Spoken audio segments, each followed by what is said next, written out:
celebration, celebrate, celebrate. Now I lay me down to sleep. I pray the Lord that I wake again. I wake again. I pray the Lord that I. Now I lay me down to sleep. I pray the Lord that I wake again. I wake again. I pray the Lord that I wake again.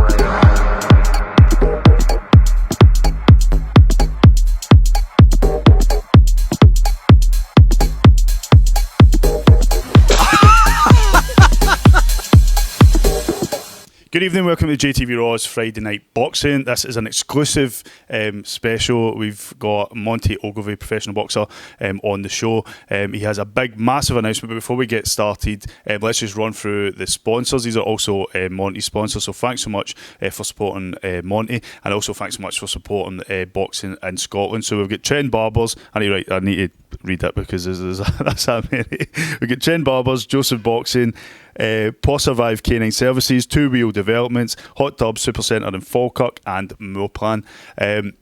I've been grounded, so I'm stuck in the shop. This is my shop in Suckhill Street, Hotspot. Look out for Hotspot Govan. It'll be opening up in a few weeks. We'll have massive discounts and savings for all our JTV supporters and subscribers and fans and boxers. So as I said, this is an exclusive interview with professional boxer Monty Ogilvie. We will speak about his career, his love for boxing, the ups and the downs, and then he's got a massive announcement at the end. It was quite an emotional interview to go through. Monty has been a boxer since way back in the amateur days. He's got a lot of friends in boxing, a lot of family support. So I won't keep you waiting. Here it is. It's me speaking to Monty Ogilvie just a couple of days ago. Monty Ogilvie!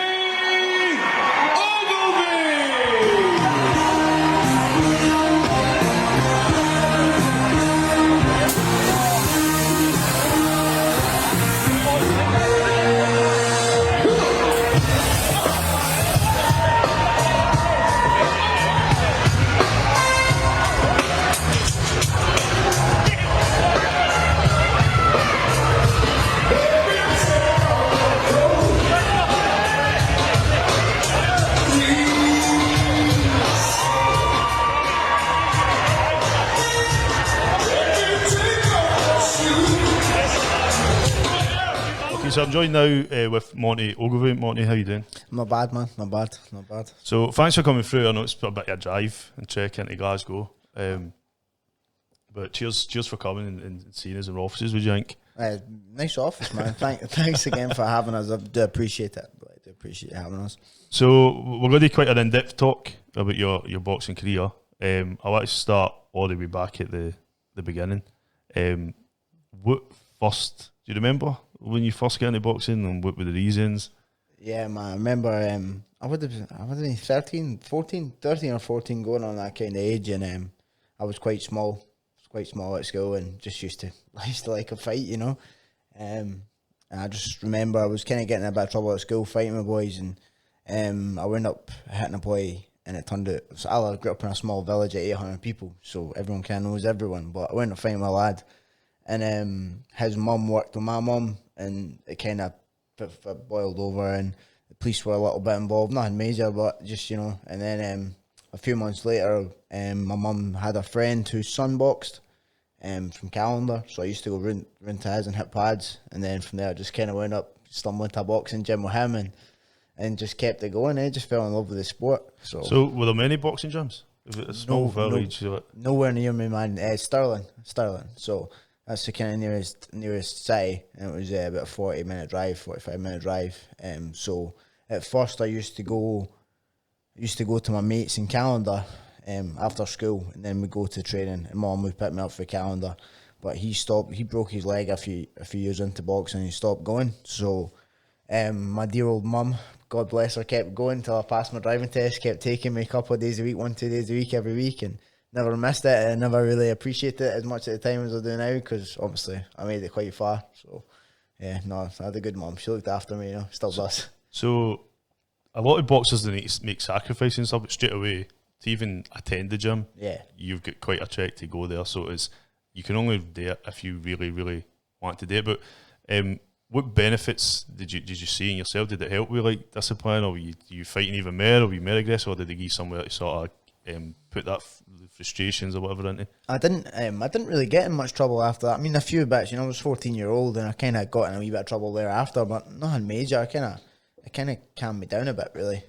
But I was a really, really small kid at 13, 14 years old. I was really small. I was quite premature born, so I had an eating disorder kind of all through my childhood, and I just wouldn't eat. Like every night, every dinner time was, I'm going to feed you, and you're not leaving the table till you eat it. And I'm like, I'm not eating it. So that was every night, And then after I started boxing, I suddenly got an appetite, and I started eating everything. So I wound up growing like.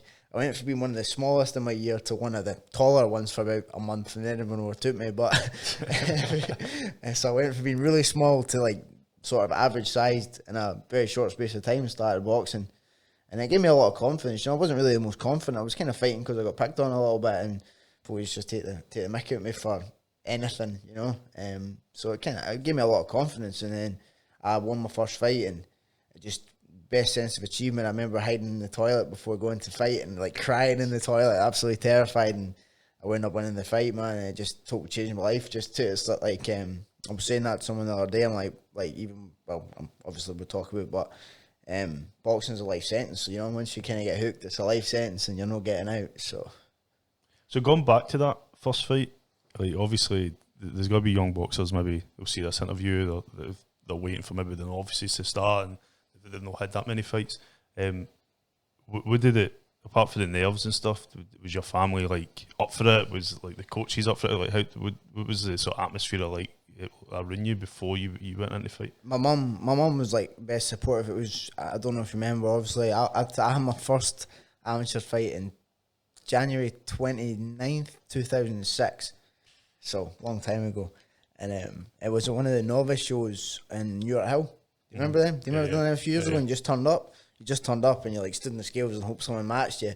And I boxed a boy that was 3 or 4 kilos heavier than me. And my coach was just like, "Yeah, you're good. Take it." And I was like, "Yeah, fine, I'll take it." And my mum and her friend were there. My dad wasn't present for that one. But yeah, no, mum's was amazing support all through my career. She always kind of believed in me like little bit about my early career. I won my first couple of fights, and then I basically lost about 10 in a row. So, and I stopped for a couple of years, and I was obviously disheartened, and I just loved the sport, so I kept training, and eventually I went to uni when I was 19, and I hadn't fought for about a year. And when I went to uni, I thought, I fancy a fight. What's the boxing gym? So I went to a different boxing gym, and I went up just taking a fight just for the fun of it, and I won it. And then I won the next one. I'm like, I'm actually not that bad at this, so I just kind of stuck it out, So is that still at amateur? Yeah, amateur. Yeah. So, so you went. How did you feel when you took the loss? Because like as you said, back to back. I know some boxers. Like I've seen boxers fight twice in 1 week in amateur, and they go one show to the next show, and a lot of them will say to me, like Faris Mahmood a few weeks ago, he said even if he takes a loss, he still needs to learn for it. Yeah. So what was it like? But because obviously was it just you were getting matched to the wrong people? Was it that people weren't in your weight and you had to like sort of fight people that were heavy or whatever? It was a bit of both. My first boxing coach, Ian Asher, it was proper old school boxing coach, man, proper old school, and just used to chuck me in. And my 7th fight, I boxed in the Eastern Districts, and I boxed a lad with 80 plus fights. And my 7th fight, and I went the distance, never stopped me. And it was just like, it was a kind of hard time, to be honest, because there was a lot of pressure on me. Like, my coach knew I was pretty good and I could do things, but I'd go in the ring and I'd get beat, and it'd be like, I wouldn't like get, "Oh, it's all right, son," pat on the back. It was, "You should have done this, you should have done that, you should have won that fight." And it's just, the pressure was immense, and it actually kind of ruined the sport for me a bit at that point. But it did, and it didn't, because I loved it, and I'd always be in the gym despite the travel. Just loved it. I'd always be running before school and everything. So I don't know, it's a strange one, but I'm glad I persevered with it, because when I turned it around and I went to a different gym and I started getting matched better, I started winning, I think as well, if you go to another gym, there's some gyms that are just, they've not got a lot of boxers, and they can do great work with like technique and stuff, but there's not a lot of like sparring and a lot of experience in that sense. And sometimes when you change gym, you might get more sparring, and then you get more confidence that way, and you get more in-ring experience. I think it was the other way for me. I was like, Ian Asher's gym was like, had a lot of boxers in it, a lot of young kids in it. Had George Thompson, who went on to win the Scottish, and it was when he actually moved to 13-14 with Jamie Coyle. They all started going there, and I just kind of followed. But Ian Asher's was proper old school, man. Like the ring was 2 benches. There's 2 benches in the middle of the hall, and you used to spar. You trip over the ring and everything, but we used to spar like sparred too much, and 12-ounce gloves and poor head guards, gloves that were 30 years old and that, so it was proper like an old school gym. You walked in and like the smell, I'll never forget the smell of Ian Asher's gym. But it was a crazy experience. And then obviously George and that headed over to 13-14, and I hadn't been boxing for maybe it was the summer, and I hadn't been boxing. And I thought, we can go get a try. And I just remember like Jamie Coyle saying, sit down on the front foot, throw your punches long. I'm like, throw your punches long? What are you on about? Like, sit down on the front foot, what's that about? And then I just kind of started learning the trade from a different perspective. Like 13-14, obviously I had Mike Towell, James Thompson, who was James had some like 14 fights for Scotland and won 13. He was crazy good record, but every time he fought in the Scottish Championships, he'd get beat by like Benson or Easton. So it was a good squad of boys at that gym. It was a lot of talented lads. So it kind of brought me on as well, And then when they all went pro before me, I was the one topping the bills and the show and stuff, and it was just like, see, the fact to even get to that point from losing them 10 fights was just a big accomplishment for me. It was, What did it feel like being top of the bill in that home show? Absolutely. I boxed first time I boxed on top of the bill was against Bryce Stewart from Zetland, and I would have been 19 and he would have been 18. No, I was 20 and he was 18. And like Bryce went to the World Championships and everything as a junior, much better record than me. I just fancied the fight, so I said, Jamie, like, let's make that fight happen. And I remember, like, I sold so many tickets for that fight. When I sold like 50 tickets in a 200 ticket venue, and all my mates were around the ring, all steaming. Obviously, it was into the night, so they're all steaming. And I remember, like, the third round, it was a really, really close fight, and I could feel them all stomping their feet, and the ring was shaking. In the middle of the ring, I'm like, fucking hell, man, these guys are support, and it kind of pulled me through, and I wound up nicking a split decision. And it was funny enough because when I turned pro, I went to Bryce's gym, John Heaney at Kilsyth, and John to this day was still, you never won that fight, but you know what, I got a decision, so I'll take it, Do you think there's a lot of boxers that tell me that some people believe, if you're at a home show, it's swayed to the home support, and like I've been to a lot of shows, right? Sometimes I think the judges got it wrong. I watch it back and I think, no, they've got it right. Or sometimes I think it was a bit too close to call or whatever. But do you think it's a bit unfair sometimes? Like, very much. I think amateurs more corrupt than it's let on. I boxed, my last amateur fight actually was Andrew Smart in Elgin, and now he's went pro as well. And if I wasn't obviously retiring, I would be calling him out if it wasn't 3 weight divisions above me too. But I boxed Andrew Smart, and he'll disagree with me 100%. If he watches this, he'll disagree with me. But I'm sure, I was 100% sure I won that fight, and he won it on a split decision in the Elgin on the top of the bill in his home show. And it was little things like, it was a close-ish fight, but I thought, I've won this. And they give it to him. And it's just like, that's just what happens in amateur boxing, if you box at home on a close fight, it's tough, but for some like younger boxers, I've seen young guys and young girls like in tears because of, like even they've put so much effort in it, and if it's no like it's clear cut and they think maybe they've won it or whatever. But obviously there's bias with it. I try my best not to be biased, but there's some people that are just constantly in touch with us that I kind of want to see them do well. Yeah, it's one of those ones, right? Because I can say that about the home shows, but in I mind. I was on my good win streak at 13-14. I think it was my fourth or fifth fight back. And I boxed a boy who was Northern District champion in Aberdeen. I can't remember his name for the life of me.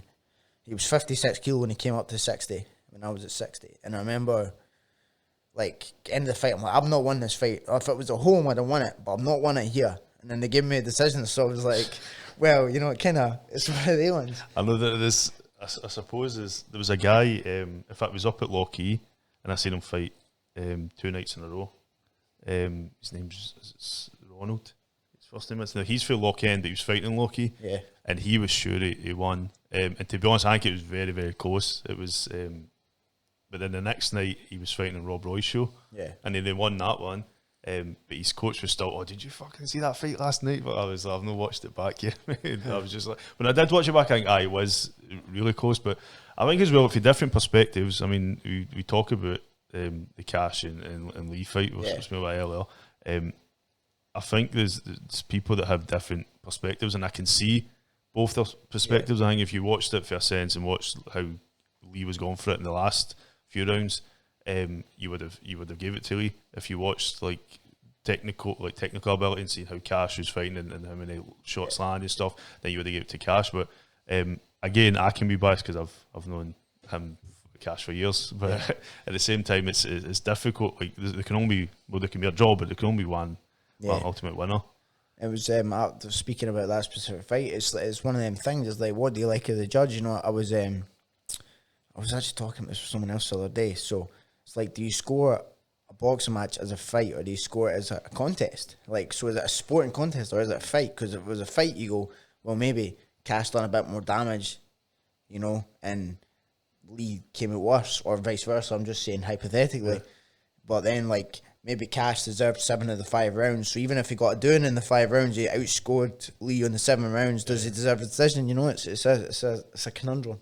It's a conundrum itself. You know, it's interesting one. I suppose it's the same with amateur boxing back in the old scoring system. I mean, you get guys getting dropped and stuff, but losing 2-0 on the old scoring system. It was just it's a hard sport to score. It's a really hard sport to score. I think as well with the amateur, there's a lot of like gentleman-like behaviour encouraged and stuff, like, God, don't showboat, don't do this, don't do that, and it's like, you don't, like, you can do that, you can get away with a lot of stuff from there as a professional, but they try and like rein it in and focus on like the technicality side and the abilities and stuff, rather than just did you win the fight or knock somebody out or whatever, because you can be knocked down, as you said, and then go on to win. Doesn't even go on the fight. Yeah, it doesn't even score as a point in the old scoring system. I remember the old scoring system was a nightmare for short guys, because it was always about the long jab, the long scoring shot, and it would always be the right hand. If he would go back, I'd score the point, and that was it, you know. It's nuts. So, what was your biggest successes in amateur? I boxed quite a few Scottish. You said some, but any. I boxed quite a few Scottish selects. I boxed quite a few. I boxed over in Cyprus, which was amazing. Some experience, and I beat a boy over there with like 150 fights or something. So it was a good win for me. Some experience as well. And I boxed down in England quite a few times. I boxed in the British University Championship. Was down in England, won that 1 year, and then didn't the next year, and then I think and I won the Scottish unis, and I won the Eastern by default 1 year. So yeah, I done alright. Yeah. So you travelled a lot, being for a small village. Yeah. And getting to go to these places. I see some young guys now, like Leo Church, Drum Chapel. I feel like he was travelling last year, and I was speaking to his mum about it. She's like, "This is the first time he's been away himself," and it's. But I think it brings like the other boys that are going with you, or other girls as well. It's like it brings a lot of people together. You learn from each other, and you sort of you build a wee sort of team. What was that like travelling with like boys maybe for bigger cities or for other areas? Did you go with them, or did you just think, no, I'm just focused on my own? No, I think I always got well. Like most of the guys, like when I was with 13, 14, let's say, we had a good team of boys, and like, you know, like I say, I kind of suffered from my confidence coming off of the losses. Like I just kind of didn't have that attitude. But then I was sharing the ring with James Thompson, and James would always be like, right, you're going to pull it off, and believe in you, and the whole team would believe in you, and it kind of brought you on in that sense. But I also had a great laugh. Like one of my best mates is kind of best mate from afar. He stays in Jersey now, Kerry Edmiston. He won the intermediates, I think. He won the intermediates and boxed in the novices. He was a good level boxer. When he stepped up to open class, he didn't do so well, but he was game as anything, man. And he was just like one good mate of mine. But he was from another wee village at Stirling called Kippen, the other direction. Oh yeah. So we kind of had a lot in common, and we'd always be roommates. And Kerv's a great guy. Like still talk to him now, and like I think like all the people I knew in that gym, like we've all kind of forged friendships, whether or not we keep in touch as much, but. You know, a strong bond there. You know, I still work right until the end. I wore 13, 14 my shorts for that club. And I respect the Jamie Coyle and like what happened to Mike Towell and everything. You know, it was all kind of just out that we all had a good camaraderie together. You know. We'll talk about that. Like, there is a lot of like sadness that comes with boxing because it is like a big box family. Like just recently, Rab for the barn. Yeah. The past when I was in Italy, and I didn't want to make something myself without the barn being involved, but I was asked by somebody, said, "Oh, could you put something out?" And I went and just made a wee clip of some of the pictures that were shared. And when I made it, I was in tears. Yeah. My mates came in, they're like, "What's going on?" I was like, "Do you know what? I'd promised Rab that I was going to film his show was supposed to happen in April, and I was like, no, 100% I'll be there. Don't worry. Kept pulling me up, going, no, you make sure you're there. I think it was April the 11th, and it just felt like when I heard he passed away, it was just like, I've never done his show when he's there, and it's just so when Mike had passed away, it was like there was ripples all our boxing even. That was the reason I turned pro. I say I was boxing 13, 14 at that point, and I hadn't actually fought in about. I had my last fight with Andrew Smart when I was about 23, and I stopped boxing a bit for a year. I was in a bit of a bad relationship at the time, and things weren't good, and things weren't good in my personal life, and when I'm not boxing, didn't make it to training as much as I wanted, etc. And then when Mike passed, it was like that. It was like that spark. It was like, if I'm going to box again, I can't justify doing it for amateur for free anymore. It's like I'm too old to get on high performance even that now anyway. You know what I mean? I'm probably not going to win the Scottish at this point. Even if I do win it, they'll have their favourites kind of thing, you know, I was talked about earlier. And I was like, you know what, man, you only live once, I'll go and have a few pro fights. And that was my kind of thought, you know. So, but Mike Till's death hit me hard, man. It's like it's one of them ones. Also, we shared a gym together. We weren't like super best mates or anything, but we shared a gym together. We sparred together. I mind on a trip away, I'd forgot sufficient amounts of underpants that he gave me some boxer shorts, you know. So just little stupid things like that, man. You know, so it did hit me hard, and that was the kind of, for me, that was the point that I turned pro. But it's the rippling effects are huge. Like Jamie Coyle, my old coach, was like, he lived breathed boxing. Now he's not been in a gym for years, you know. So it's obviously, and he's just not the same person he was prior to that. So it was a very, very hard thing. I think about it every day, to be honest. Every day. So that kickstart started you thinking you want to become pro. How did that? You signed for Camelon straight away? Is that your, or were you? Surprisingly, actually, I was right. So I thought, right, I need to get back in the gym for a start. So I started jumping about gyms. I was training down Sparta in Grangemouth for a while because I was staying in Falkirk at that time. I started training down in Grangemouth, and then I got word that Scott Allen needed some sparring for the first cash fight. Didn't know cash at this point very well anyway. So was I no problem? I'll go spar with him, and I was doing pretty well. I was, you know, doing, obviously the bantamweight, and I was a bit bigger, but so I'm doing pretty well here. And then I got speaking to Gary Murray. Was saying Willie Lemon was interested in signing me because he was starting to do a bit of promoting at that point. But I was speaking to Gary Murray. I said, "Oh, I really want to go pro in that." And then next thing I know, I've got a phone call for this number, and I just answered. I was off work. It was Christmas holiday, end of the Christmas holiday. And it's like, "Hi, this is Sam Kinnock on the phone." I'm like, what? Do you know what? It's for experience. He doesn't mess about. No, there's times when like we've crossed paths and other stuff, and it's just like you'll just get on the phone and just then. And it's good because the conversations always end up leading somewhere. Yeah. So he phoned you, and what did he say? Well, Gary Murray put a good word in for me, and he's like, "Oh, where do you want to go pro? You want to come in and have a chat kind of thing?" And I was like, "Whoa, this is crazy. This is absolutely crazy. I didn't expect this because Mike had passed in, pardon me, it was the October, I think, end of September, early October, and I started training probably about a month. I hadn't sparred for like a year prior or something, and it happened so quick, and I was like, you know what, like, you got to take these chances when they come. I was 24, nearly 25, and you got to take these chances when they come in. That was that. When I met Sam, I nearly never made it because my car broke down that day, so jumped in the train, made it through, and yeah, that was it, you know. And then obviously I was keen to get going. That was at the start of January. And I had my first fight in the March. Like, I pushed Sam to get me through. I was like, "Sam, there's a show in Edinburgh on this date." Was it the Meadowbank? Yeah, Meadowbank. I boxed a wee lad, Antonio Hrvatic. Oh, you fought him twice? I did, yeah. I fought him. He was a last minute replacement when I boxed on that. Fought him twice in the space 7 months. I know. Well, he was a last minute replacement when I boxed on that Gary Cornish Sam Sexton bill. Yeah. Yeah, and it was a last minute replacement, and like I said, I got told I weighed in on the Friday, and it's like, "Oh, your opponent's not making it. Antonio's coming to fight you again." I was like, "Right, okay, no problem." I was a bit of a letdown for all the football tickets away, so it's one of them things, you know, such is life. I really, really tried to stop him that time, which nearly got myself knocked out, actually. So I'm like, boxed Ed off him first time, and then Lewis Paulin had fought him, and I'm quite pally with Lewis as well. And I'm like, "I'm not saying Lewis. I want to do what Lewis done, stop him in 4 rounds," and nah, never happened.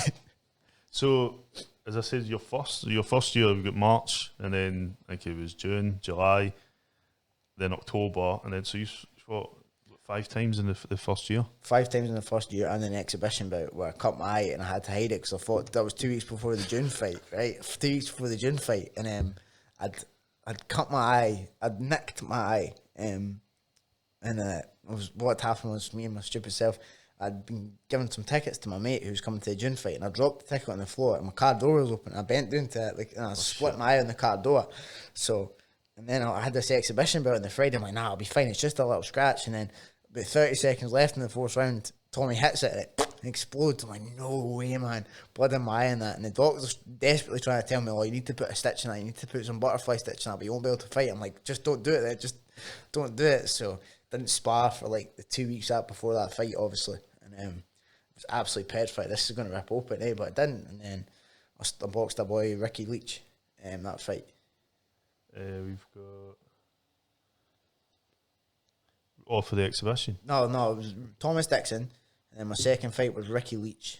Oh, I saw your second fight. Aye, so Anthony, what's his name? Anthony Horvatic, and then Ricky Leach, Luke Flat, Fash, then Anthony again, then Joe Eden. Man, that Horvatic was a crazy guy though. Like the second fight was, I tried to stop him. He looks a bit like. Oh man, he was a scary guy. Like, he's. I've seen the photo on boxing. He looks a bit like. In the first round, I hit him with his right hand, and I knew it hurt him, and like his eye went like that, and he started saying "curva, curva, curva," and he's speaking in my ear like "curva," and calling me all sorts of names and whatever language he speaks, and I was like, "What's going on here?" Is that Polish?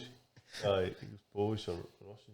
It was something anyway. He's from Lithuania. Lithuania, so he was speaking to me in Lithuania, swearing at me, and I was like, all right, man. You just need to restart that. Start it now. It does feel. So coming for a small village, going into pro fights, obviously you need to sell tickets. Yeah. So how did that come about? Did you find it easy? You were fighting a lot in the first year. I did find it quite easy. I've had a great support the whole time. I had some good sponsors, and I'll probably try and remember them all because I've had quite a few come and go. But even though I'm from Camelon, I moved away for the first time when I was 17. I ended up going back pretty promptly.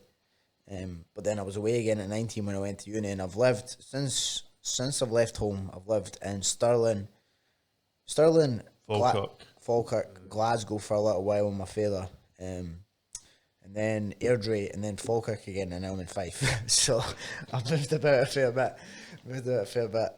Do you think these, like, see some of the rural places, sometimes these young boxers get a lot of support? Yeah, totally. If you look at people, even Paul Kane in Dundee, he's not as big as Glasgow, but there's massive support. Yeah. And I always think it's because there's maybe in Glasgow it's just so many boxing gyms. Like every corner there's a boxing gym, and there's so many boxers that come through. Whereas rural areas, it's like the whole town will get behind a boxer. Yeah, I mean, like every time I've fought from Camelon, it's like always get a good support from Camelon, and then like even Falkirk really got behind me. I mean, like all the folk from Falkirk really got behind me, and then there was always folk coming from everywhere from it. It was like that was a nightmare fighting in like Paisley or something sometimes because I'd have folk coming from here. I couldn't just run a bus because so it was absolutely mental. But it's an insane sense of flattery that like so many people get behind you when you're fighting. Like I turned pro and I'm like, wow, I don't know if I'll be able to shift any tickets. I don't know if I'll have any support. In my first fight, I think I sold like 140 tickets or something. It was some crazy number. It was all cheap tickets, but it was a crazy number. And I remember, I think Tiffany was boxing, right? And I was like, I had my hands wrapped, and I remember going through where the boxing was to do a pee. And the whole venue like started shouting Monty, Monty, Monty when a different fight was on. I'm like, wow, man, this is like totally crazy. It's been a crazy experience. Like the whole thing. Like I still pinch myself. I've really lived my dream, really. So, how did you react? Because I was saying like when I first filmed you, it was like he was waiting for you to come out, and then you just walk straight past and hit the ring, and I'm like, oh, he's just here to fight. Yeah. He's just like, can I be asked with all these people around screaming his name and stuff, just wants to get in that ring, and so. What's it like if you like that? Do you like the publicity, or do you pretend you don't, or do you just don't know how to deal with it? It's a strange one. My missus tells me, Beth tells me I'm a bit of an attention here sometimes, but I like doing this. Like this is great. I love this bit of attention. I love like see when I go back to Clint, see when I go into the pub, see if I still drink, I wouldn't ever have to buy a pint. People just buy me drinks. It's like I like that aspect of it, but you know, I really felt it when I fought Nathaniel, because everyone believes in you so much, and like we've totally overlooked the fact that Nathaniel was a Commonwealth Games athlete and he's a brilliant boxer himself, and it's like everyone just believes in you blindly, and it's like that pressure, like people put their hopes and dreams on you, and it was like that pressure really got to me at that point. I was like, you know what I mean, I'm 9-0. I fought some good boys in this time as well, to be fair, but I'm like, this is just, it was a very, I struggled to deal with it at that point. I really did struggle to deal with it at the sort of end, you know, before Nathaniel and everything. And even in the amateur match, I used to I boxed at top of the bill on the home show a few times, but there was one show I'm like, don't put me top of the bill. Please don't put me top of the bill. And we still did. So with the Nathaniel fight, as you said, like a lot of, in boxing's always been like where people will put their hopes and their dreams into a fight, and you said it's a crazy amount of pressure. But Nathaniel as well was, I mean, he came out that he wears a mask and stuff, and there's a performance in it as well. Which some boxers, as I say, you just come out, you want to fight. Other boxers, they build up this sort of caricature of who they are and stuff like that.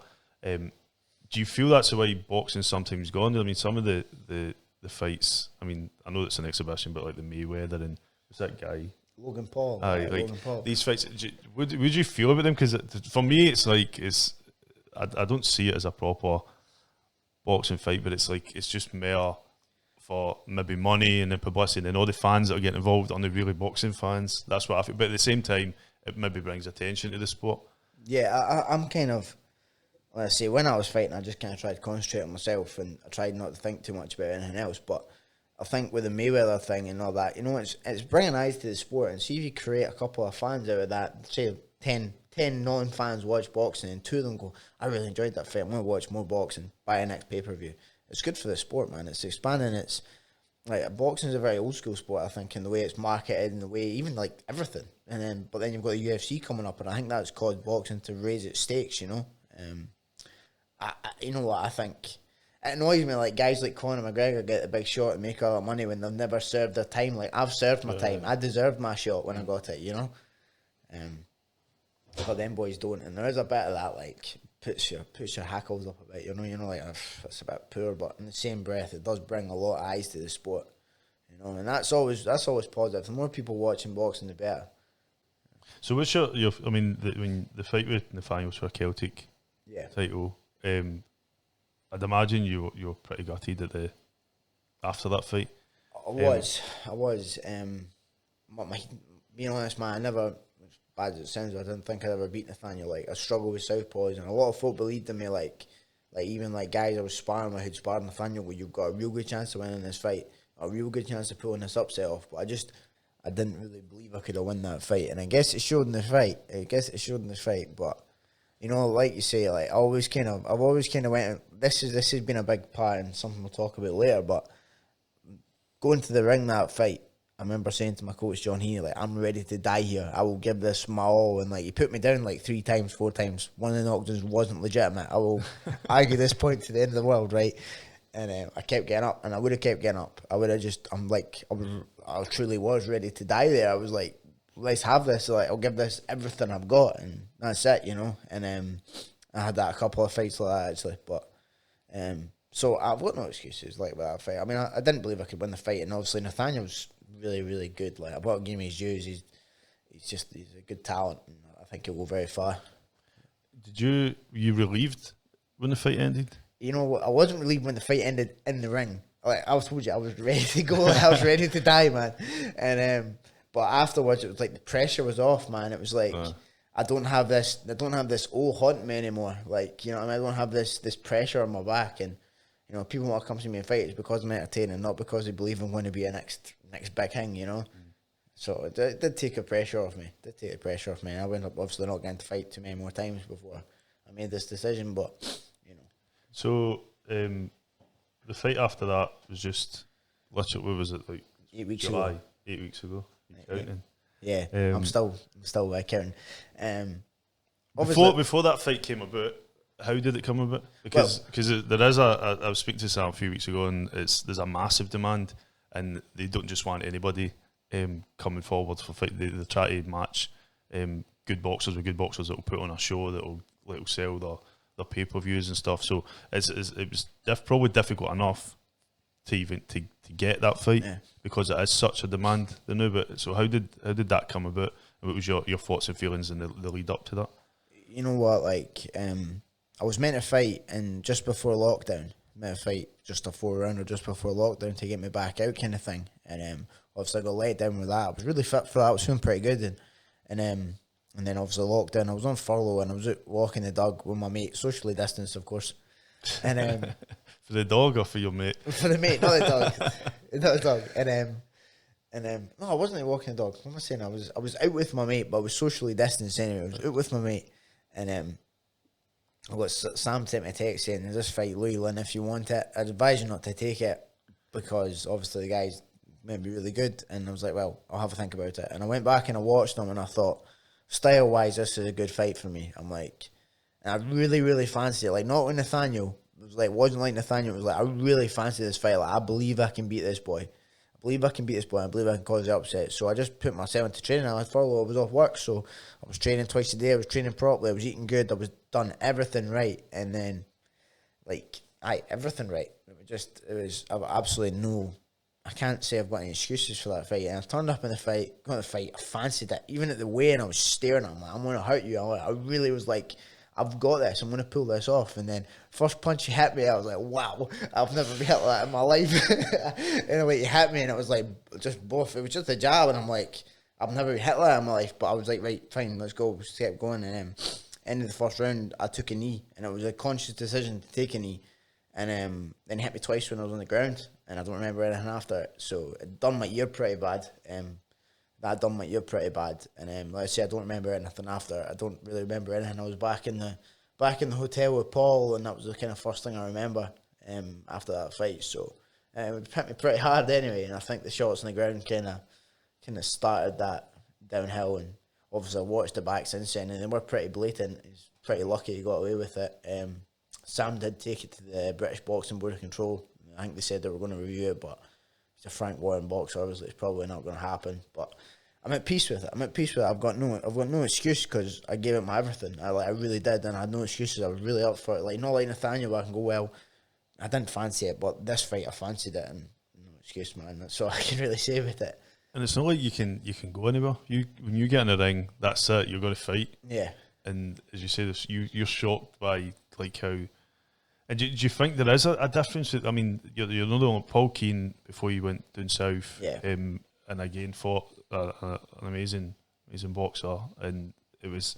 I think that, as you say, there is a lot of hope and belief for these guys. We're going to go down, we're going to do this, and then there's a shock for us. But is it a difference in, say, the style? Is it a difference in the eating? Is it a difference in how these guys they get? We say that Josh Taylor's world champion, so it's not a Scottish English thing, but it's like there's a lot of like maybe focus and performance as well. And I don't really honestly know. Like, Louis Lynn weighed in really light for that fight. He weighed in something like 6 pounds lighter than me. He was tiny.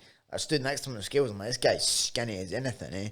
And he just had dynamite in his hands, man. Like, technically, I don't think he was that great because I caught him with a couple of left hooks in the first or second round, but don't remember really. But I remember catching him a couple of good left hooks, and that's what I kind of thought I planned for. Is like, he's wide open. When he throws his shots, he leaves his chin up, he leaves his hand down, he stays there. He admires his work, he stays right there, he's there to be hit. I hit him, he took it well, and technically he's not the best, but he's just got some crazy strength. Like, there's no way I can explain it, Would you have seen any way of you winning that fight? Would you have been able to find, like, in that short space of time, you were able to identify like some exposures and things like that? Would you think if it went on a bit longer, would you have been able to see like openings and find a way to win? I honestly don't. I think if he hadn't hit me when I was down in the first round, I would have survived a bit longer. Definitely. I thought I was doing, like, even the commentator said it, I was doing quite a good job of containing him in the first round, and prior to like me taking the knee.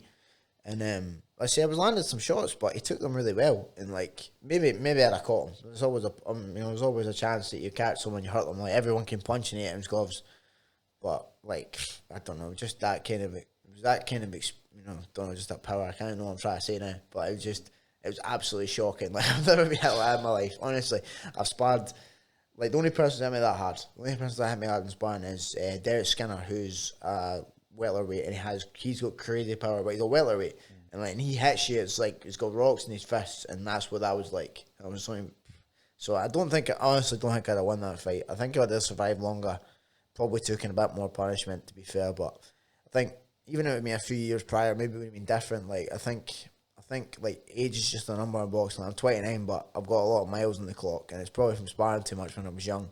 But I've definitely got miles on the clock that I shouldn't have. You know.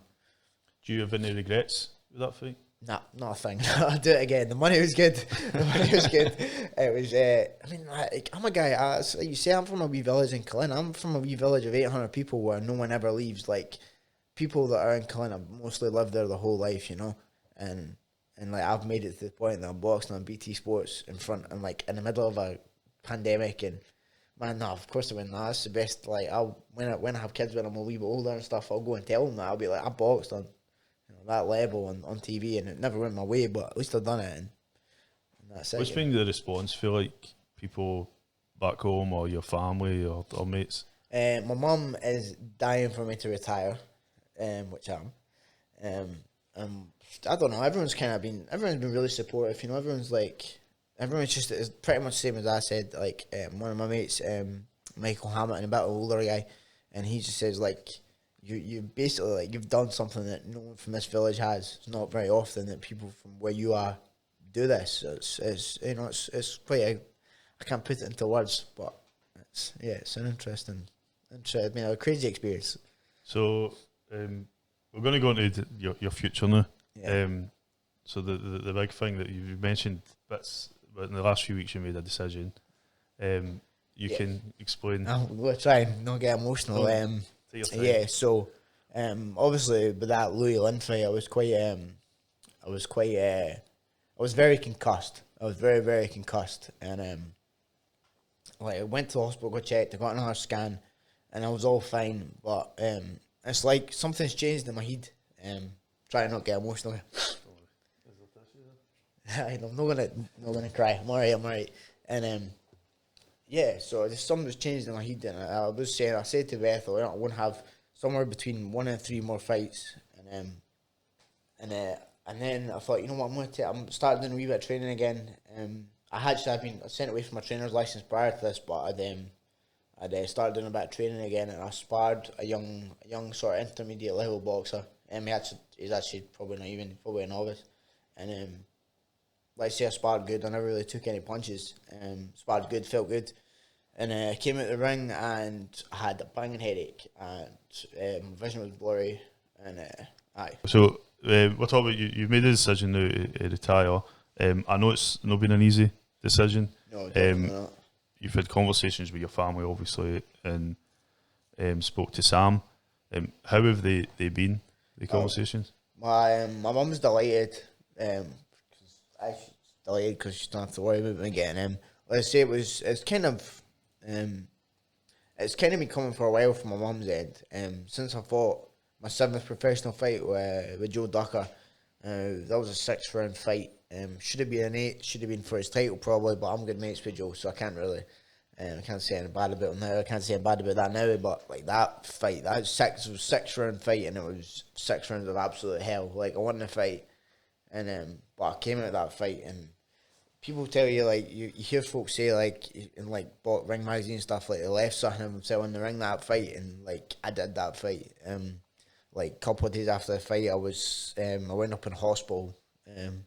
I was having like blinding migraines, and went up in hospital, and went over and they thought I'd fractured my skull. So I went up getting a brain scan, everything was clear, and I went up just having a urinary tract infection, probably from being that dehydrated through the fight, is what they kind of says to me. But my temperature was up at 40 degrees, and spent the night in the hospital, and my fiancée Beth was like looking after me really, and that was the kind of start where mum's like you know, you've had enough, you know, get out. And I'm like, well, I won my title fight, I won my Scottish title, because that was all I wanted to do, was win a Scottish title, and then that was the kind of start. So, and then Beth's the same. Beth's always supported me. Like I couldn't ask for a better support with her. But even after that fight with Louis Lynch, she's like, when I came back, she's like, you don't have the fire anymore. You just just don't have that in your stomach anymore. And again, let's say before I fought Nathaniel, I says to Johnny, I'm ready to die here. Whereas I don't think I've got that in me now. So that was kind of the first kind of leaning towards I'm going to retire. And then just after that spar, man, I'm like, you know, I'm messing about with a novice boxer and I'm coming out with a blinding headache and like my vision's blurry, and next day I'm at work and my head's still banging. I'm like, something's going on here. I probably should go get checked again, to be fair, but that was the kind of decision made, you know. And it was about a week ago maybe, and I just kind of had a hard time coming to terms with it, you know, maybe a slower week. But yeah, that's what it is, you know. It's like, do you think there is a grieving process you're going to have to go through? Because it is. Totally, man. It's like, I've been boxing for 15 years, something like 16 years, something like that. And it's always just been a part of my life. It was like if I didn't start boxing, I don't think I'd have went to university. I don't think I would have been the person I am today. So it's brought a lot to my life, but it's also brought a lot, like I say, I'm coaching and stuff now, and I've always kind of been involved in coaching a little bit, but like I'm helping a lad, Ali Mahmood, and I'm just going to say he's probably, I seen him fight at 3 shows I was filming it, and he's somebody that I just see something in that I think he just needs a slight like guidance one way or the other, and he could be fucking amazing. So when I found out that you were working with him, I was like, when we were at Glen Roth's fight, I was glad, and he took that fight, I think that day. So he's somebody that wants to fight, and again, probably similar to yourself, wants to just likes to go in the ring, fight.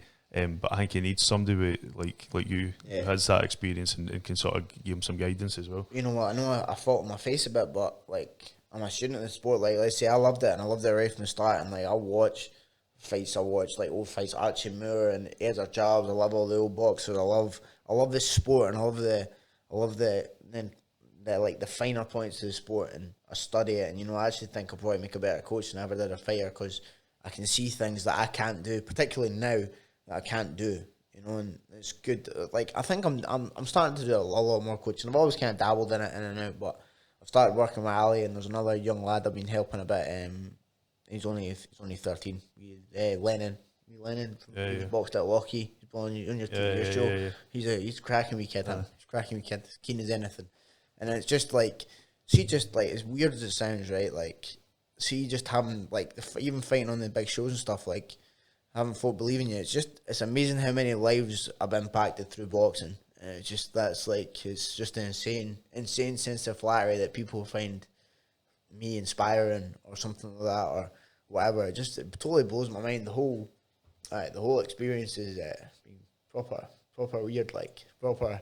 Not weird, but you know what I mean. It's just been. So it is a bit surreal at times. Like, totally. From my experience, like when I first seen you, as I said, when you came out, it was the first time I'd ever seen you, and you made an impression. I was like, oh, he just wants just straight in, can't be arseware, and just wants to go in and fight. And as I said, there's like, I know what it's like. I've got, obviously, I say this all the time, I'm close to Ahmed and Cash, and I know how different they are. Like, Ahmed kind of likes to show off a bit. Cash just is similar. He just wants to go in, and doesn't really like the limelight that much.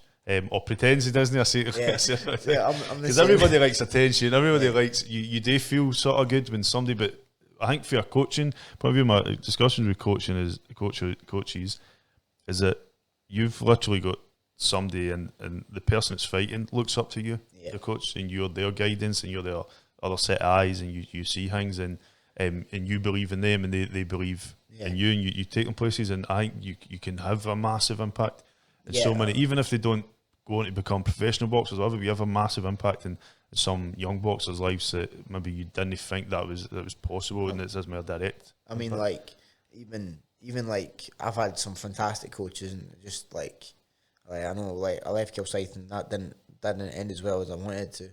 But I'm still quite close with Johnny. I think I hope I'm. But like I had some great coaches. Like I think like back to like the influence they've had on me as a person, you know, as a person today. And like if I hadn't had like I hadn't had those male role models in my life, I would have had a very different life as well. And like most recently moving away from Falkirk, and I left Kilsyth, and John Heaney, my coach, I was super close with John Heaney. Like if I had a problem, I'd tell John before I tell my mum or my dad or anything, you know. So yeah, it's I think coaching it's a gift. It's a gift to me to be able to share my experience with these young boxers and stuff. And it's like, Ali goes, oh, thanks for the time and thanks for the help and everything. But I'm like, dude, you're helping me as well. You know, I say it, I'm like, you're helping me. So, you know, it's a good experience. You know, and I hope I'd like to say, I said earlier in the podcast, this isn't really, it's kind It's of a podcast style, so I don't. podcast People ask thing. me, is it a podcast? I'm like, I don't fucking know. It's just not showing us it. A bit earlier on the show, I said like boxing's a life sentence, and that is it for me. Like I'll be involved in boxing until I can't anymore. I think, you know, and that's just it, you know. But I'm obviously sad that it's ended for me, but it's not in a way, you know. So And I think you're gonna go forward and see like the coaching side is going to bring new challenges, and I mean, as you totally. said, but young, like I mean, I say this to so many coaches. Have these discussions where like coaches are almost sometimes like the mother, the father, the social worker, the teacher, all rolled into one. The big brother as well as the coaching, and you do see things, Yeah. and like that's what worried me during the lockdown, is that there's a lot of boxers that don't have that. Yeah. That male role model, or just a role model, or somebody that they can rely on and trust. Yeah. But also, like I used to work child protection, and there's coaches will notice things that happen before, like the Yeah. schools will or parents will. Maybe if a kid's getting bullied, or even if a kid's being abused, it's like they'll notice differences in their nature, and be able to try and support them. Yeah.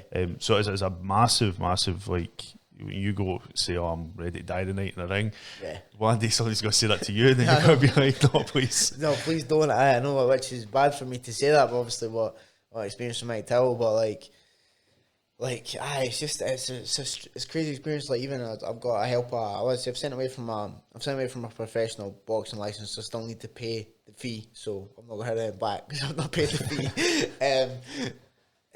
But like even like getting involved with amateur and stuff. But I've been helping a lad, Ryan Gall. You know Ryan Gall, Yeah. and he's obviously only a couple of years younger than me. But I've got that same experience of battling my nerves that he has. Like he's really nervous even before sparring. He's like pure pacing up into the hall and won't talk to you. Like, man, just a spar, relax, you know. But like even that's like that's someone that's nearly the same age as me, and I'm still able to offer my little bit of experience. And if they can take something away from my little bit of experience, it just means a lot to me, you know, as well. And like I've had a crazy good experience with boxing, with traveling, and like I've sparred some terrific fighters. Like probably more than I thought. I've sparred some terrific fighters. Like I sparred Lewis Paul and crazy amounts, and Lewis is one of the most underrated boxers in Scotland. I don't even know if he's retired, but like he's one of the most. Lewis is crazy good. Like, like same with Cash. Cash is brilliant. Like I love Cash as a person. Like I say this to Cash the first time I sparred him. Like, see, after I'm retired, I'm a fan. I will buy tickets to your fight. And like Cash is fighting on the telly. I phone my dad. I'm like, Dad, you need to watch Taylor Cash is fighting. You know, so. Like, I just see some of the people I met in boxing, like Rendell Monroe as well, obviously retired now, but sparring with Rendell Monroe was like an education itself, and I've got a lot of experience. And then obviously I had great coaches with John Heaney, but Jamie Coyle fought for the British title and boxed at a really high level, and he's mad, but I love him. And like I've just had such a good experience with boxing. I think I've got a good wealth of knowledge, and I hope I can pass a little bit of it on anyway. Brilliant. That's all my points. The last one was Sam. You spoke to the Sam. Sam agreed with me. You know, like I've got a good relationship with Sam. I know, like being a manager and a promoter is hard, and I guess in a way you have a bullseye on your back because everyone's like promoters are crooks. So I hit the mic. You know what I mean? But Sam's been nothing but fair with me and being honest with me, and I've got a good relationship with Sam, and you know he agrees with me. You know, and he's glad I'm staying involved in the sport and everything else. And I told him I was coming to do this show, and Sam's been great with him. I hope to be involved with him for many years from the other side of the ropes now. You know, and I think it's somebody that obviously I come across him through the shows and stuff, but he's somebody that I can get in touch with and ask, listen, I'm thinking about doing this. Like, he's got to work with me in something next year that I can't announce yet, but we want it to be really big for Scottish boxing, because I think he's deciding now that he wants to try and promote Scottish boxing and stuff where he can, and have more shows up and down the country, because a lot of places are left it. I mean, obviously when he split from like MTK, that was a big blow for him in a sense, obviously from losing that platform. But I think Sam has been like the volume of pro boxers is higher now than it's ever been. There's more people in pro boxing now in Scotland than there's ever been. And it's all due to Sam. Like Sam's the one that's really brought it to the forefront, and like everyone else has upped their game because of Sam. So even MTK's upped their game because of Sam. St Andrews Sporting Club now got Ian Ian at the Hellman, like they've got some fantastic boxers, Cash and Nathaniel and Boris and all them. Like Scottish boxing's booming now. Like I kind of wish I'd turned pro a few years earlier, so I had an easier ride of it, you know. But as you know, Sam's been great with me. Like I've got nothing but respect for Sam, and I think he's a great guy, you know. So listen, Monty, thanks so much for getting in touch. Like you're somebody that I'm going to see probably even more now, because I'll see you like shows and stuff. But it was always good to bang into you. And I think we had a proper chat at the Glen office thing when you were there with Ali, and I did feel good because I was like, I seen Ali fight, and he wasn't always getting the decisions, even when I thought he deserved them. I thought he won that fight as well. And it is a bit frustrating because I think he did need somebody in his corner that's been there, done it, and sort of be able to give him a bit more guidance. This is no fault that Lockie. Obviously, like, I'm fairly new to up there. Like I've trained everywhere, but really up in Dundee till very recently, and I've trained up there from my last fight, and then now I'm helping out with the coaching side up there. But like I say, I known him before as well, and I sparred him a few times. And it just like he never seemed to get the time off his coaches. He never really seemed to, and like you've seen him in the gym and like shoot very fast hands and very fit and very game, likes a fight like myself. But like he just didn't have that. He hadn't been got the good schooling, I think, that some of the other boys in the gym had got, and then maybe a couple of the other elites, like Aladis fought a couple of times, Charlie Doig from Dundee. They fought a couple of times. I think they won each or two each or something. But Charlie got the time in the gym, and now he's in the Scotland team, whereas Ali didn't. So, and it's not always been fair for him. I think like that when he was fighting, it was at his home show. I mean, he sat for 3 hours in the back room where you had the judges, and they waited until he came out to the ring before they told him to go back and trim his beard, and just things like that. It just does all sorts of things for your nerves, and he had to do his walkout twice, and it was just like stupid things like that. I'm like, I don't think he's had a fair shake, man. I don't like even I can relate to myself. Remember the first time I topped the bill? It was the first time. The first or second time I topped the bill on an amateur show, and it was my home show, and my coaches were out all the time, and I'm a nervous wreck before fights. I'm terrible. And before the fight, I got left in the back room myself, and like everyone's fighting before me, and I'm like, I'm in this room myself, bricking myself, warming myself up, you know what I mean, before going and fighting the main event. So I made a point after that fight of saying like, look, you need someone here, someone needs to stay here with me like all the time.